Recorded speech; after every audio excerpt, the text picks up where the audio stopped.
I broke my leg, snapped all the ligaments.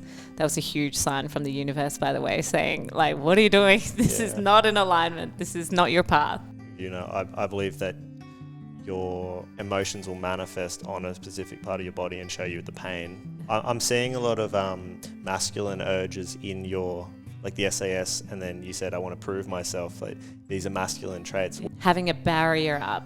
Since TV and media and everything, I've had to always protect myself and be in charge. And then, in a way, with Bachelorette, I sort of went to a new point of masculinity, but being feminine at the same time, because I'm like, this is great. I've got so much empowerment here, and I'm calling the shots. And if the woman will multiply what you are creating. So if you have your, like the man as the man have your purpose, and it sounds like you were having your purpose and he was wanting to join, wanting to multiply, but but then because of the imbalance where it should be the other way around, you felt unsafe because it was not possible for you to surrender to him when he is the one surrendering to you. That immediately led to, I don't want to say it, but being repulsed by his energy. Our purpose in life, you said, was to be. Is that what you meant?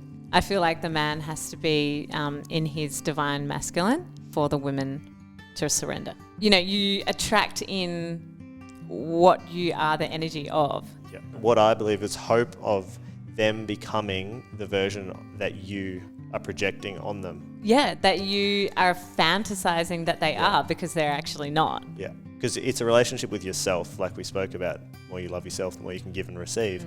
But the more you embody that relationship within yourself, it actually reflects in your work life, in your health, your love.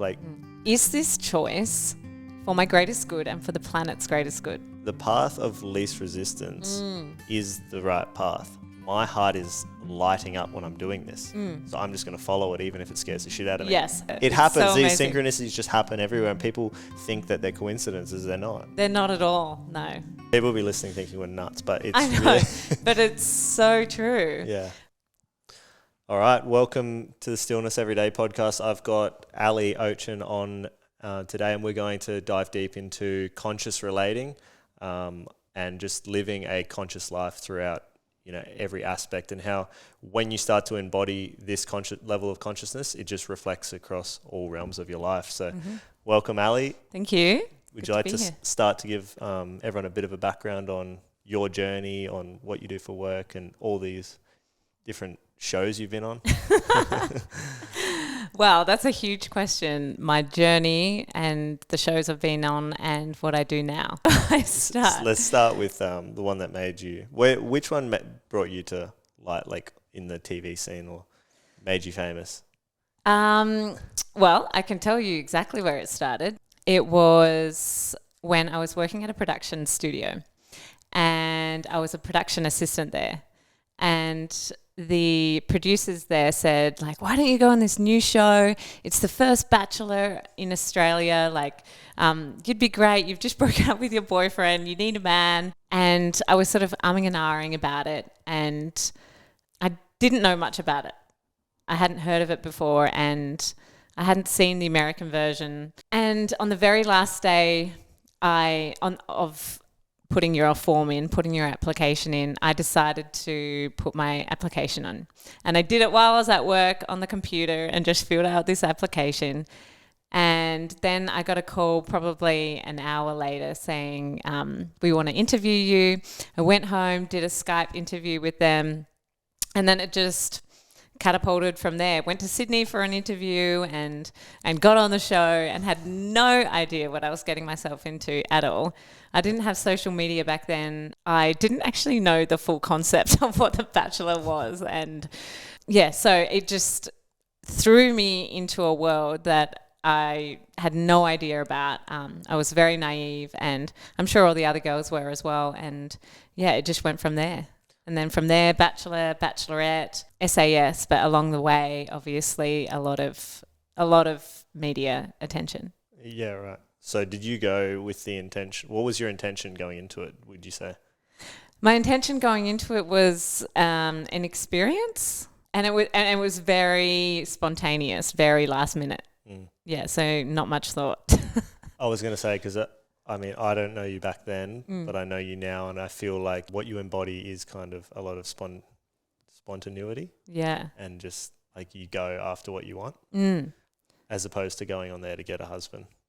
Yeah. That doesn't feel like it sits right. Yeah, no, I really had no idea because I hadn't even watched the American version. So I didn't actually know the concept of that it was going on dates or anything like that. Right.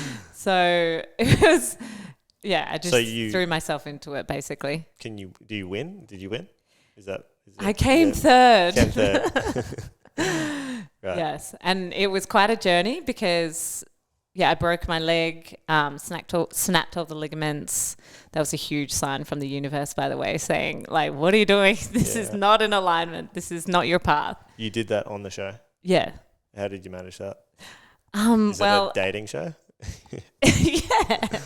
Yeah. I jumped off a yacht, like the top of a yacht in Broome, and swung and was meant to swing beside the yacht, but instead my hand slipped and then I spun and I was coming back towards the yacht and everyone was shouting like, let go, let go. So I let go and I didn't see where I was letting go, and this half of my leg hit another boat that was towing behind the yacht. Oh, wow. So was that on TV? No, definitely not. But the transporting to emergency was, and they loved that drama. And that's interesting because where we're going to go with the more recent boxing where you had the same knee pain. Was it the same leg? It was actually. Yeah. Wow, that's interesting. So it is very interesting, actually. Let's talk about the SAS first. Yeah. That's completely different to The Bachelor, I imagine. Yeah, extremely different. And the only reason why I said yes to that was because it wasn't about love, it wasn't dating, and it was a chance to really push myself, because when I saw what was involved, it really scared me and it really excited me at the same time. I'm like, this is a chance to really grow and challenge myself in an experience where I wouldn't normally get that kind of opportunity. So, I fully dived in on that one. And how did you go on that one? Well, I surprised myself. I got through a week. So you get knocked out, do you, after? You give up your number. So when you've had enough, when you're absolutely exhausted, when you've pushed to your limits, you give your number. Yeah, right. And that occurred for me after a week when I was just so cold and there was just no respite. So it was cold that got me, and I didn't want to jump in to that freezing icy water again from a helicopter with my 20-kilo backpack on. It was just like a full body no. Yeah, right. Nothing on the leg? Nothing on the leg, no. But interesting to note that I stopped myself then, and then one of the guys, when he did it, I found out later that he got hypothermia from that lake experience. Yeah, wow. So I said to myself, I'm like, well, like I'm the same. I was the same sort of body fat ratio to him. And I think there was a high chance of me getting seriously injured or damaged somehow. So. Well, you would have had that awareness, I suppose, that your time's now. Yeah. You were meant to be in a boxing ring a few months ago, and you pulled out of that because of your knee. Yes. So that knee's manifested again to tell you to stop. Yeah, certainly. What happened there? Yeah, I said yes to the challenge of the sport of boxing, and I've always done boxing maybe for over 10 years, and I thought, yes, this is like my chance to box someone that's also at the same level as me. You know, they haven't fought before, and we're going to wear thicker gloves, so we're not actually going to get hurt and we're not going to hurt each other. But it's a chance where I can prove myself and I can do something that I've sort of thought for 10 years that I wanted to do. So I threw myself into that, and the full journey of the training was absolutely amazing. Like, I loved pushing myself and having a target to work towards. But basically, when it was getting serious, when I was sparring, it was something that that's when the journey of enjoying the journey stopped. And I didn't like the sparring at all. And then one night after boxing training, sparring, I got in the car and just burst into tears. And it was one of those moments of uncontrollable emotion just coming out, and I knew exactly then that was my body saying, what are you doing? Like, we're saying no. This isn't something that is you, that's not in alignment with you at all. You don't want to punch someone. You don't like being punched and knocked around. And, you know, you encourage and inspire love and peace, and this is not it. And it just all sunk in, and I called my partner, and he's like, yeah, Ali, I wouldn't normally like say my opinion, but it's not you, it's not in alignment. And it all just sunk in. And then the very next day I couldn't walk. Yeah, wow. So I'd pulled my quad, and I'd also torn my meniscus. Have you looked into, I believe that your emotions will manifest on a specific part of your body and show you the pain. Yeah. Have you looked into what that would mean in the leg? It's happened twice now. I haven't looked in specific body parts, but I knew for me that was the universe and my body and my higher self saying, no, you're not doing this. Yeah. You know, you sort of you haven't listened. It's sinking into you now. We're just going to reiterate that for you and push you in the right direction. Yeah. And I'm thankful for listening to that. Definitely. Yeah. I'm seeing a lot of masculine urges in your, like the SAS, and then you said, I want to prove myself. Like, these are masculine traits. Yeah. How have you, how are you stepping away from that? Because obviously been a massive part of you in honouring your masculine side. Are you stepping more into your feminine, would you say? Now, yes, 100%. Yeah, absolutely. I mean, I've always known how to melt into my feminine, and I feel like I've naturally got a very large portion of femininity within me. But I suppose being on guard, having a barrier up since TV and media and everything, I've had to always protect myself and be in charge. And then in a way with Bachelorette, I sort of went to a new point of masculinity, but being feminine at the same time, because I'm like, this is great. I've got so much empowerment here, and I'm calling the shots, and it was all about that and femininity. But I think that was not balanced and not the right way to go about it, because then I can't let the man lead, and it didn't feel right in that aspect. So, and then I was inviting in men that want a masculine woman as well, a more masculine woman. That was my next question, is how did that manifest in your relationships when you are in that state? So, my previous relationships, especially my previous relationship, he was quite feminine. And I know I manifested that because the man before that was self-absorbed, selfish, never put me first, didn't plan a future with me, which is what I wanted. And then I found this guy that was so emotionally available and so kind, and it was his heart that I was after, that was just so beautiful, and I knew he was such a good person that I could rely on, that was so genuine, that I know, was going to put me first. And it was amazing at the start, but then I soon realised that this guy is very in his feminine, and it just got to an unhealthy point in our relationship of me leading and being the one calling the shots. And explain that a bit further. How does that look? Was that you planning dates all the time, or what does it look like for you to be leading, for someone listening that wants to kind of, self-reflect onto whether they're in that same situation? Okay. Well, I felt very smothered. I felt like very involved with my work. So I was very ambitious, but then he wasn't ambitious. So there was no balance. So I just felt like I was working on my purpose, and then he wanted to be involved with my purpose, and he wanted to sort of help out wherever he could and, assist me. And even with that, it was like, well, what's your purpose and what are you doing? And he would always be submissive, which isn't comfortable for me, because it just didn't allow for a safe container. Like, I didn't know what his boundaries were, because he didn't really have any. There was no strength So there's a couple of things I've kind of picked up there. I know Jay Malik talks about if the woman will multiply what you are creating. So if you have your, like the man, as the man, have your purpose, and it sounds like you were having your purpose and he was wanting to multiply, but but then because of, the imbalance where it should be the other way around, you felt unsafe because it was not possible for you to surrender to him when he is the one surrendering to you. Oh yeah, there was no way. Yeah, there was no way. And so that immediately led to, I don't want to say it, but being repulsed by his energy, or repelled. Repelled is a better word.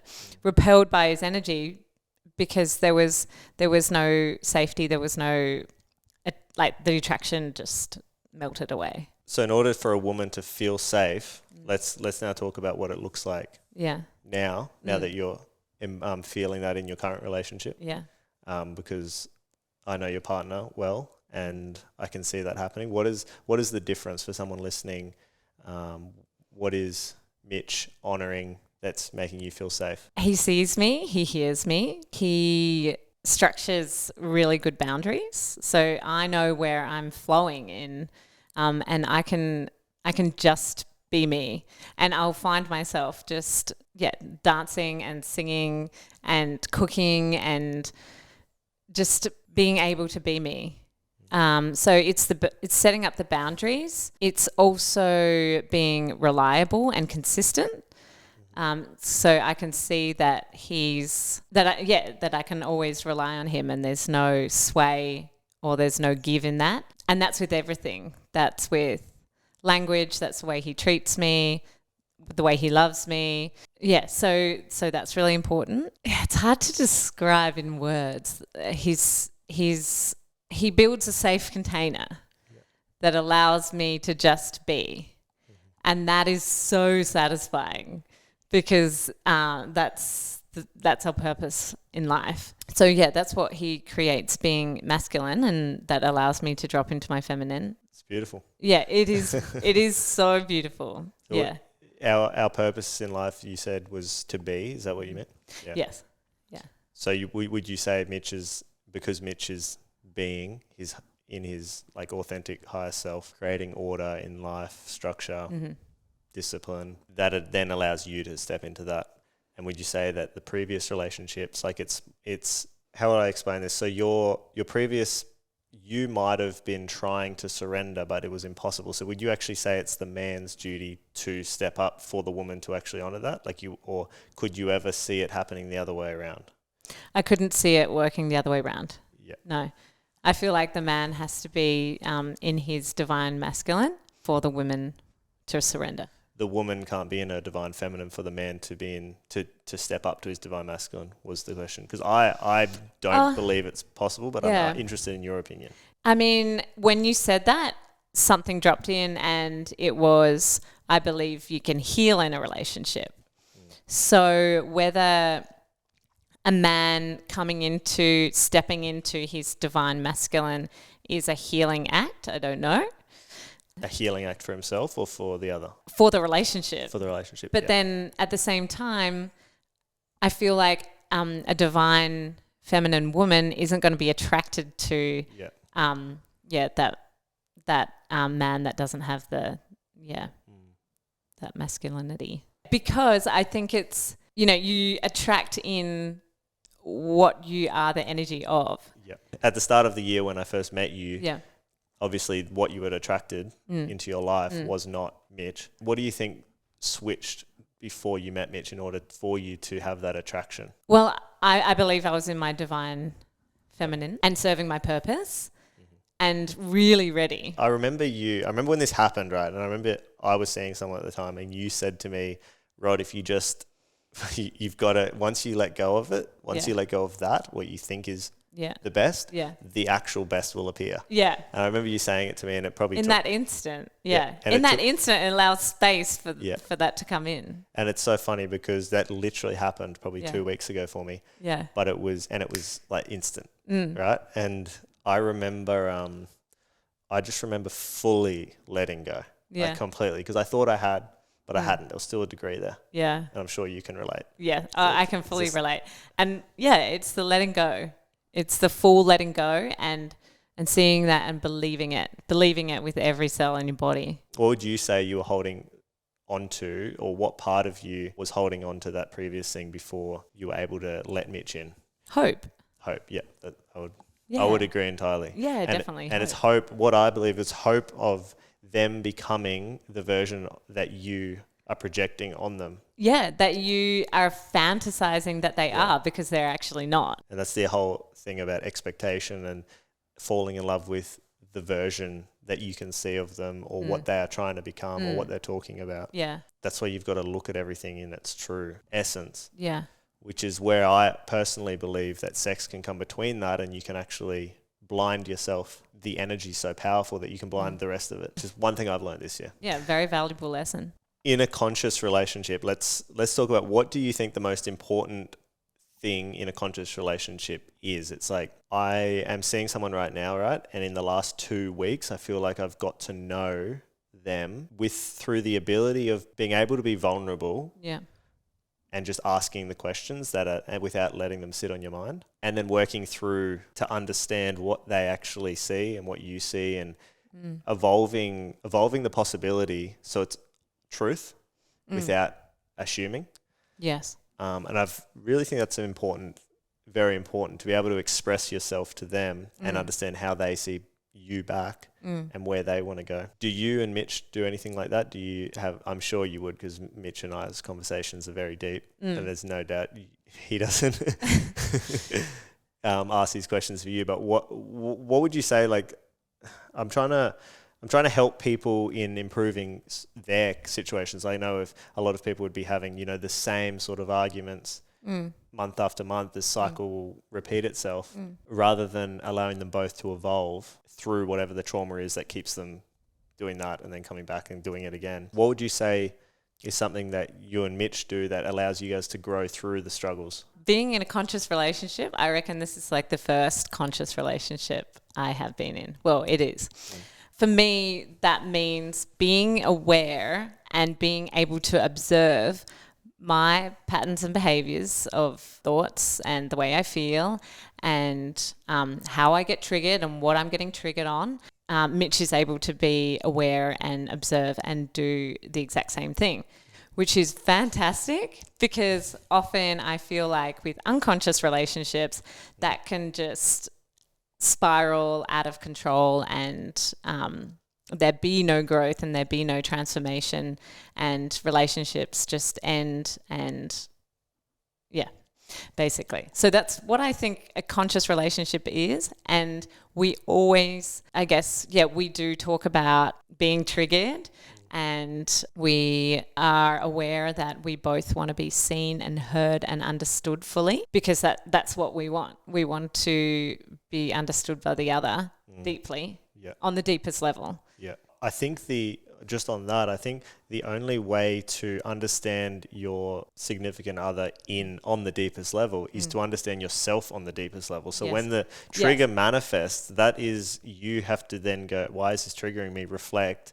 to understand, to then be able to, because I said this today to, I was talking about love and the whole, there's kind of a weird connotation around, we'll probably tell each other we love each other, but it's kind of a bit, some people are hesitant on it. And I think it's the degree at which you love yourself is what you can love someone else. So there's no real time limit. 100%. You can meet someone straight away and be and love them. Yeah. So it then goes back to the more. Oh, that's so true. The more you can love yourself, the more you can love the more you can receive, the more you can give. Yeah. Yeah. Oh, 100%. So the more you can then multiply everything inside yourself, the more then you are able to give and receive, which just continues to multiply. Yes. Yeah.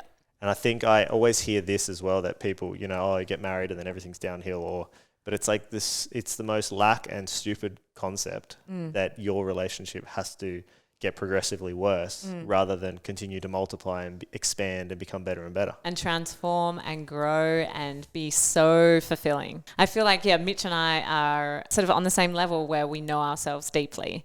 where we love ourselves deeply and we know we've got so much love to give. So it's a really beautiful space to be in, to just basically float and swim. And we do get triggered and we're just like, okay, I've been triggered. I need some space. I'm going to like work this out. And we've talked about our triggers at times as well, which is just takes us to a whole nother deeper level, which is just really, really beautiful. And it's so exciting because that takes vulnerability, and that vulnerability like is scary. And when it's accepted and seen and believed by the other person without any judgments and without them still with them still unconditionally loving you and accepting their wounds, their traumas, their triggers and past, and knowing that they're still here and choosing you, that's pretty powerful. 100%. Yeah. I don't believe a woman could completely surrender to a man until she's opened up all her wounds to the man and allowed him to caress them. Yeah. To show that he's safe enough to heal, to be there, to provide. So there's no fears, because if you're holding on to a little bit of judgment, there's that little bit that you haven't let go of. Yeah. Because you don't trust that he actually can have the answer for you. Yeah, that's very beautiful. Which then I go back to the man. It's the man's duty to create that safe container. Yeah. So I do, if I see... it's hard. It is hard. It is so hard.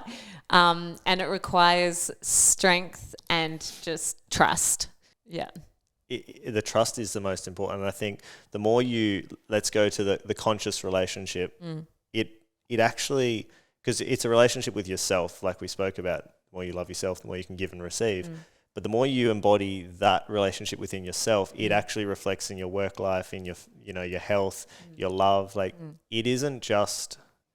It's like you solve this one problem within yourself and it solves everything, and which is what this podcast is about. It's about finding stillness every day, because every day you live all of these different things. And if you are a conscious being, you can consciously move through it all and live the most abundant life. Mitch and I were just talking about this morning, and I was expressing to him my gratitude, and he was expressing his gratitude towards me.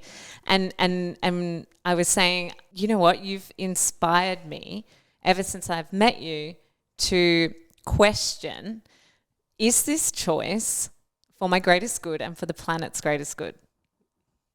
Yeah. He's inspired that within me, and I do that for everything now. So how's that looking? How's that reflecting in your work? Because I know you do a lot of sponsored work for brands. Yeah. And I've seen a few of them in the past where I've kind of like, I wouldn't personally be aligned with that brand. I wonder if Ali is. How's that change for you now? Yeah, it's changed drastically. It's then approaching brands that I feel aligned with me, basically. Yeah. And it's not letting brands come to me willy-nilly, and it's me looking at the ingredients of the brand and saying, no, I like, in the past, I haven't been conscious, and I would have put that on my skin, or I would have eaten that. But now, because I'm just so much more aware and I am so much more careful, that I'm not promoting anything that's not aligned with me. Yeah. And how's that changed in your life? Like, obviously it's made you feel better. Yeah, well, it's created an alignment within myself. So I've got that in my work, I've got that in my love and my relationships, my friendships. The way that I make every choice in my life has to be in alignment. Otherwise, it's going to take me on a path that's going to try and correct me back into alignment, which isn't the comfortable path, which isn't the easy, effortless, flowing path. No. Yeah, which isn't the path of being able to just be and be free and live the most amazing life. Mitch is great at this. He's phenomenal. The path of least resistance is the right path, yes. I believe. Oh, 100%. I do also, on the other hand, believe that being able to deal with suffering or putting yourself in places that are difficult intentionally builds resilience for you. And when I say easy path or path of least resistance, I think it's the path that lights you up the most. It's not the path of like, oh, this is easy, I'll just have a beer and watch TV. That's easy. It's the path that it's like, my heart is lighting up when I'm doing this. So I'm just going to follow it even if it scares the shit out of me. Yes. Oh, that is said beautifully. Yeah. It's, something that lights you up. That may scare you, but you know your soul and your higher self is saying, yes, Ali, like this is for your highest good. Which I suppose for the boxing match for you is like, this scares me, but I'm kind of going to just do it to prove myself. But you knew it's not, you don't actually really want to do it. No. Yeah. So for someone that is, trying to juggle this where, you've obviously chosen all these things in the past just for the challenge, how would you differentiate the two? Like, how would you feel into that? Well, when you're making the decision, it's an easy yes.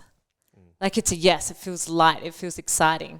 And when it doesn't feel aligned with you, then it's going to feel heavy and you're going to be confused and have brain fog. And I feel like there's some fear and in some challenging things because it's the unknown. Yeah. And that's a human I think emotion that just comes up when we're doing something that we don't know what we're getting ourselves into. But it's a yes, like I want to do it. Yeah. So how do you personally dive into the unknown of fear? Because I know it's for my greatest good. Right. Yeah. Because I know... Just easily. Like even if it scares me, even if I know it's a huge challenge, even in a relationship where I'm like, oh, I'm being triggered, but I'm going to still lean in. Yeah. I'm still going to be open. I'm still going to surrender. Like I'm massively triggered, but... Yeah. That's scary. That's the unknown, but it's a full body yes. Yeah. Yeah. Because I know personally for me, I don't even allow my mind to start to question that feeling. Like the moment it comes up, I'm like, all right, yep, that's what I'm doing. Yeah. Because the more time you give it, the harder it becomes because your ego gets in the way. Yeah. Your ego gets in the way and there's just more thoughts and... Yeah, more things, more decisions to make. Yeah. It's like more things to question. Yeah, and the story just evolves. Yeah, and what did you said before that it's always the harder path to do the other one. And the hard path literally starts right then when you now have 10 thoughts to decide from instead of just the first one that came into your vortex. Exactly. Like, oh, that's the one I'm choosing. And it's normally the first thought as well. Yeah, always, I reckon. Yeah. For me, it always is. It's like, oh, and then I question it, go to another few, and no, it's that one. Yeah, I believe that too. Do you believe that all of this, you're doing a lot of breath work? I think you're teaching, I know you're teaching it because I go to your sessions at Zenko, but the breath work and meditation helps you move into alignment. Oh, yeah. What are your practices like for a beginner? Yeah, I started meditating probably 4 years ago. Yep. Yeah, and that was when I needed a natural remedy for my anxiety. Yep. I reckon I started and doing it for 6 months, and I'm like, why is this so hard to like think of nothing and do nothing and basically like get rid of my anxiety? Like, why can't I just sleep without anxiety? So what awareness did you come to move through that? Well, I booked him for this retreat. I got to the retreat and then thought, what am I doing here? Like I've just turned up by myself to this retreat and I don't know anyone. And and that was also just another example of just me throwing myself into things. But yeah, on this retreat, we were all sitting on top of a hill. There was wind and it was this woman's first session of guiding meditation. Yep. And I'm sort of thinking in my head, I'm like, oh great, like this is probably not going to be the right experience or the great experience that I'm going to appreciate. Anyway, she spoke for the first 5 minutes of the meditation, guided that in. And then for the rest of the 15 minutes, we just sat there in silence. And I came out of that going, oh, I just meditated. Like, I feel amazing. Like, I feel like I'm floating. Yeah. And it was just this calm state of being and this awareness that I had changed my state of being. And it was just simple as that. And I'm like, wow, it's not actually hard. I don't have to do anything. What you were probably doing before that was forcing. Yeah. And it's like Alan Watts says, trying to smooth rough water with a flat iron. It's like you're only going to mess it up. The only way for it to slow down and to actually be still is to leave it alone. And It's like your mind. The more you try and not think, the more you sit there going, why can't I stop thinking? Mm-hmm. You're really just like trying to push something heavy up a hill. That's true. It's yeah. like, it's not, you have to just accept the thoughts flowing through you. Exactly. Oh, there's another one. It's like a cloud comes over you. Oh, there's another one. Exactly. Just allowing the clouds to pass. Yeah. Yeah. And knowing that you're not your thoughts. Yeah. And that's then, an important one. And then you can create your own clouds and create your own thoughts. And yeah, that's exciting. So let's touch on that because that's an interesting one. Do you believe all your thoughts are your own, or do you believe some of them are coming in, like some of the thoughts in your head could be coming from me creating them? Oh, 100%. Yeah, definitely. I feel like because we're quantumly entangled, I feel like I could definitely have some of your thoughts coming in. This is interesting because there was someone in my life which I decided to, part with, and there was points there before, John, but he told me to make myself invisible, and he told me this quantum saying to make myself invisible to that person, and the thoughts just stopped. Yeah. To the point where I struggled to think about that person because I'm apparently invisible to them in the quantum field. Yeah. Isn't that powerful? Yeah. But I used to think about, I'd literally message that person like, are you thinking about me a lot today? Because it's just constant. And he'd be like, yeah, I am. How'd you know? Well, because they keep coming into my head. Yeah. You can ask, are these my thoughts? And you feel it on your body. And it's like, no. Yeah. Yeah. You get a no or yes. And then you can return to sender. Yeah. Yeah. People will be listening thinking we're nuts, but it's I know, really but it's so true. Yeah. Yeah, Mitch and I are very tapped in and we feel each other's energies, so clearly. So it's very... I was driving home last night and cool. I had this awareness come into me about someone else, and I was like, oh, I really have to write that. It was like a poem. I have to write that about this particular thing. I get home, open my Instagram, and I'm like, I'm not playing. And there was a voice message. I'm like, I'm not fucking playing that. I'm going to write this first before I listen to it. It was word for word. It was like exact what I wrote. And then I pressed play and I was just like, it's literally, I must have been just tapped into that message. Yeah. And I was just like, wow, I'm just sent that across. I love it. It happens. So these synchronicities just happen everywhere and people think that they're coincidences. They're not. They're not at all. No. Yeah, we have that all the time. Mitch and I will send each other messages or, I don't know. He said for me to guess something yesterday, and he's like, you get 3 guesses, and I just guessed within 5 seconds, send him the message, and he's like, oh, I knew you'd get it straight away. That's what I did the same thing, and she replied 3 times, and I'm like, I thought you would have guessed it, and then I told her, she's like, I knew that was the thing, I just didn't want to say it at the start because I felt uncomfortable saying it. Oh, okay, yeah. But that was her answer. Yeah. You always know. Yeah. And when you trust in that, you always know. Yeah. It becomes so powerful. It's such a great way to grow because it's like you can almost, like with your partner, you can go, well, I know this is what they're thinking about. So now I can actually, rather than them feel uncomfortable bringing it up, I can bring it up in a way that will make them feel comfortable to talk about it. Yeah. Yeah, I would say even further to that, I don't know what he's thinking about, but I know and I feel his energy. And so I'll bring it up. Like, I feel a disconnection or I feel unease or I feel like a UAK and that's so beneficial because it will just go into... Kind of breaks the ice too. It does, yeah. I know that Mitch asks for what he wants. Yeah. Are you now doing that? Am I asking the questions of just to yourself, like you're asking for something to come into your reality? Oh yeah, every day. Yeah. Yeah, every day in everything that I do. How powerful is it? It's so powerful. It's mind blowing. I told someone, because I only tell certain people, because if I believe they're ready or they actually will do it. Yeah. And I told someone the other day, I'm like, here's some quantum sayings. Just be careful because I'm not joking. Your life will literally change. Yeah. And within a week, everything. And I was like, remember I told you to be careful? Because you have to be ready to receive it because when you start asking, it's just coming to you so quickly. You have to be ready to go, okay, I'm willing to accept this and receive it fully. Yes. Otherwise, it's just going to hit you and you're going to be like, what? Yeah, John literally started telling me about that and it was only after I saw him like a couple of times that it really sunk in. and, you know, being like, why wouldn't I try and create everything that I desire? And then ask what else is possible on top of it. Yeah, what else is possible? Yeah. It's literally having the power and the control of your reality. So do you believe we have free will or not? Yes. I believe both. Yeah. Okay. Because I believe that if you're unconscious, you're living in the program and you don't have free will. Yes, But very I believe true. if you're living a conscious life, Yes. there will be aspects of it that you probably don't have free will to choose. Maybe you won't have free will to choose how it actually unfolds and comes to you. Yes. But you have the choice to actually create it. Yeah, definitely. And I think the more, all right, so let's ask for a relationship. Mm-hmm.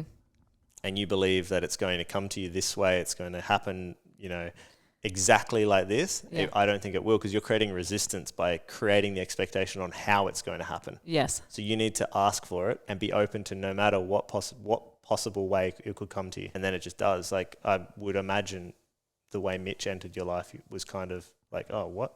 Yeah. I know I manifested him, that's for sure. But yeah, I had no idea that he was going to turn up to my breathwork session, and yeah, that's the man for me. Yeah.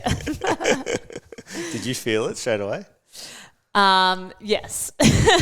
Yes. And we talk about it because it's funny. I held his hand in breathwork, which we discuss.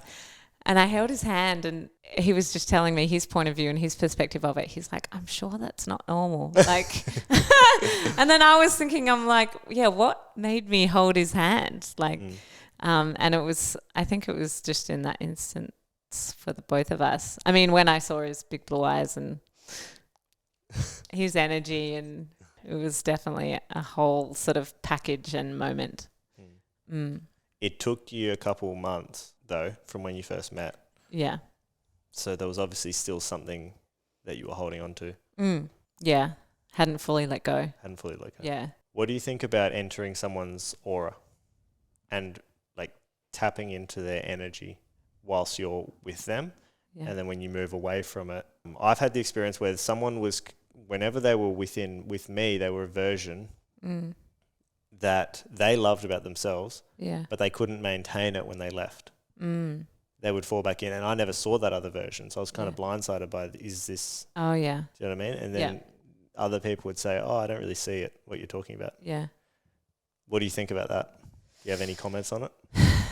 I feel like a lot of people these days are trying to be something that they're not. And it's about impressing people, trying to get people to like you, and maybe not knowing or having the ability or awareness to carry that alignment through every aspect of their life. What do you think makes them feel safe to do it? It must just be the energy that you're holding for them. Because I can imagine with one of your previous relationships, you would have felt that when they were with you, they're holding this, but the moment they go away, you get all confused. It's like, what? They're not actually living that? Yes. I actually had that with a past relationship, and I could sense that was happening as well. And it just really creates a disease because there's something that is not in alignment or non-congruent, I guess. Yeah, I've definitely had that experience. Do you believe if it's not a fuck yes, it's a fuck no? Yeah. Because I feel like I've lied to myself this year about that it was a fuck yes. And now I'm just like, I just see what you guys are. Yeah. I feel like it comes down to hope again, like because you have so much love to give, and you just want that and just desire that, and you see the best in people, and I'm like that as well, and you know people, and feel people's potential, and you know they can be that, and you're here, and you want them to meet you there. And you know it can work out, like if everything works out. But this other person, if they're not actually there, then it's fake. It is. Yeah. False relating. Yeah. Is very common. Mitch talks to me a lot about this. And when you look around, there's quite a lot of false relating. Yeah. A lot of people do message me and talk about their relationships, and It is. It has been interesting because this year a lot of women in relationships have talked to me. Yeah. And there's a very common there's a degree of no self-accountability and blame of the other, but the majority of it is the weakness in the man. And the man not actually being able to hold the space required. Because there was someone the other day, they were talking to me, and they're like, oh, my partner just doesn't listen like you. And I was kind of thinking, well, I don't really have a choice right now because we're just standing here. But it's like, there's the inability for them to just hold that space to hear what their partner's actually saying. And I think for a lot of men, it would be great to just go into self-reflection and just, look in your partner's eyes, actually. That's a massive thing that I've noticed this year. That people can't hold eye contact with their partners. I don't understand. Like, what's your sex life like? Yeah, exactly. Yeah. Like, how's there any intimacy whatsoever? Yeah. I think that is so intimate. Yeah. It's probably the most intimate thing. It's just like you're like looking into the soul of the other being. Exactly. Yeah. It's about expressing how much you love them through your eyes, not even having to say anything, and feeling that energy and their energy, and just, feel it circulating, and that's connection, and that forms through your eyes, and feeling the essence of who they are, and that's beautiful. Yeah. Let's finish with maybe a few kind of points. I think eye gazing is important. Oh, yeah, I feel like it's so important. And even just touching on that, I don't know what I just want to express it. Like, I feel like because of the intimate connection that I've been able to form with Mitch, that we've been able to form, like, now I get why they call it like making love. Yeah, because I'm held, because I'm absolutely seen to my core, and I can just express myself, and we can look deep into each other's souls, and it just really feels like an out of body experience of just our energies twirling and intertwined.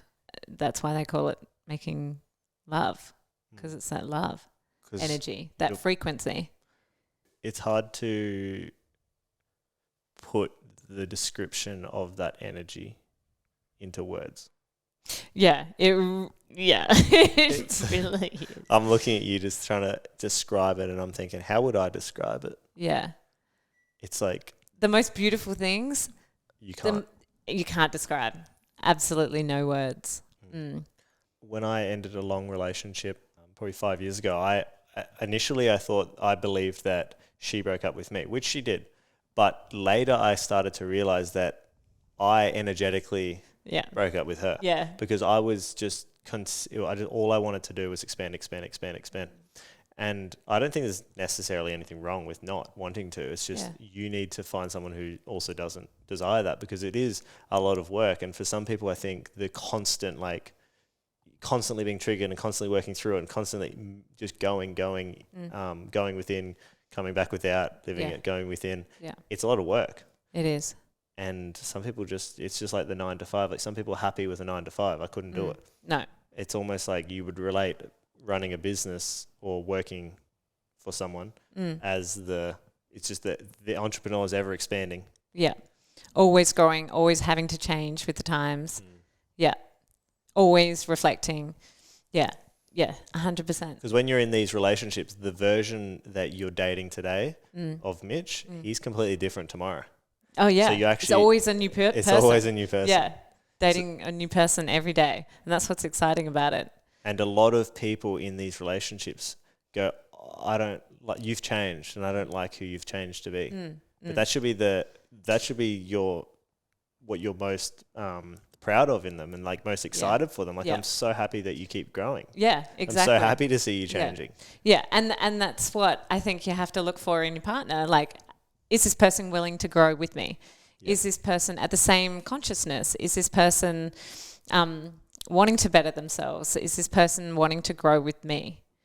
And if it's a hell yes, then you know you're safe. Then you know it's going to work. Yeah. How important do you think worldview is in the relationship? Like, so you're both almost heading in the same direction. Do you think that's important? Very, very important. Yeah, absolutely. You have to be on the same path. You have to be have the similar views. You have to have the same direction. 100%. I don't believe it necessarily has to be that you're a yoga teacher and teach breathwork, that Mitch then has to teach breathwork. But no, not at all. I want to change, a much broader, expanded point of view. Yeah. I want to help. I want to serve. As best to my ability as I can. Yeah. And would you say yours and Mitch's spiritual foundation is aligned? Yeah, definitely. Yeah, if it wasn't, it wouldn't work. Yeah. And what does that look like? What do you believe spiritually?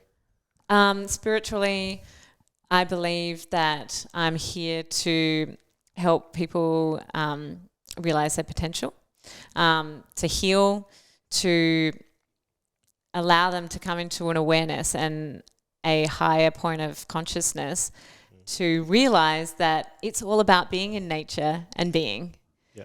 And that's fulfillment, about spreading love and about spreading light. Well, I think you're doing that very well. I know Mitch is.